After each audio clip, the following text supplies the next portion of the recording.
एक बार की बात है, किसी जंगल में एक कौवा रहता था। वो बहुत ही खुश था क्योंकि उसकी ज्यादा इच्छाएं नहीं थीं।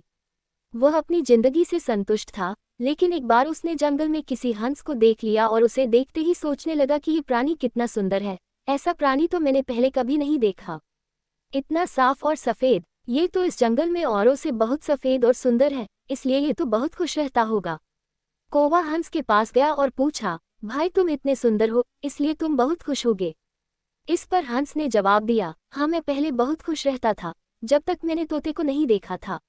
उसे देखने के बाद से लगता है कि तोता धरती का सबसे सुंदर प्राणी है। हम दोनों के शरीर का तो एक ही रंग है, लेकिन तोते के शरीर पर दो दो रंग है। उसके गले में लाल रंग का घेरा और वो सूर्ख हरे रंग का था। सच में वो बेहद खूबसूरत था। अब कौवे ने सोचा कि हंस तो तोते को सबसे सुंदर बता रहा है, तो फिर उसे देखना होगा।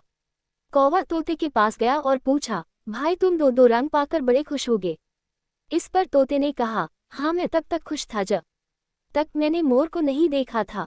मेरे पास तो दो ही रंग है, लेकिन मोर के शरीर पर तो कई तरह के रंग हैं।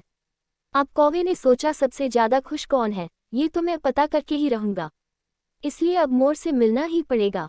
कौवे ने मोर को जंगल में ढूंढा, लेकिन उसे पूरे जंगल में एक भी मोर नहीं मिला और मोर को ढूंढते ढूंढते वह चिड़ियाघर में पहुंच गया तो देखा मोर को देखने बहुत से लोग आए हुए हैं और उसके आसपास अच्छी खासी भीड़ है।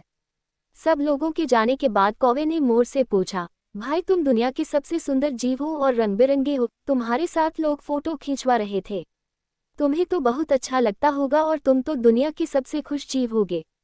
इस पर मोर ने दुखी होते हुए कहा, भाई अगर सुंदर हूं तो भी क्या फर्क पड़ता है, मुझे लोग इस चिड़ियाघर में कैद करके रखते हैं, लेकिन तुम्हें तो कोई चिड़ियाघर में कैद करके नहीं रखता और तुम जहां चाहो अपनी मर्जी से घूम फिर सकते हो। इसलिए दुनिया के सबसे संतुष्ट और खुश जीव तो तुम्हें होना चाहिए, क्योंकि तुम आज़ाद रहते हो। कौवा हैरान रह गया, क्योंकि उसके जीवन की अहमियत कोई दूसरा बता गया। दोस्तों, ऐसा ही हम लोग भी करते हैं।